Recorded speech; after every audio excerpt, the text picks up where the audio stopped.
Со вмрежување на младите од земјава и Бугарија постои можност и за поголема искористеност на европските фондови за младински политики. Вака констатира Наумче Мојсовски од Агенцијата за млади и спорт и заменик министерката за млади на Бугарија Дијана Иванова во Струмица.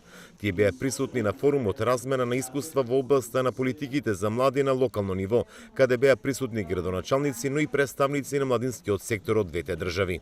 Се веќе одавна во Европска Унија, они ги користат веќе тие европски фондови и се надевам дека барем со нивната практика кои директно учествуваат, ќе можеме да се прилепиме и заеднички да настапиме во проектите кои се од крупно значење на младите. Видовме, покажа и самото истражување кое го правевме кој заврши пред некој ден и беше презентирано од наша страна, дека застарените работи веќе не ги сакат, не им одговараат, сакаат они да се носители, они да се двигатели на нашето општество. Интензивирање на младинската соработка и детектирање на проблемите со кои се соочуваат младите од двете држави за да се задржат во матичните земји.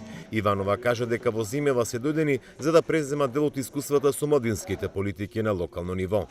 Мисля, че Република Северна Македонија има многу... Мислам дека вашата земја има голем опсек и добри практики кои можеме да ги превземеме и да ги имплементираме во нашите општини, конкретно во помалите места.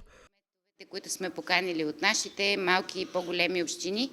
Може да се споделат квалитетни практики кои ќе бидат во корист на младите луѓе во двете земји. Които да бидат полезни за младите хора во двете страни. Во март годинава во Софија, Агенцијата за млади и спорт подпиша меморандум за соработка со Министерството за млади на Бугарија. Беше договорено поддршка на ултрамаратон кој ќе поминува низ Бугарија, Македонија и Албанија, но и одржување на заеднички средношколски игри во Охрид.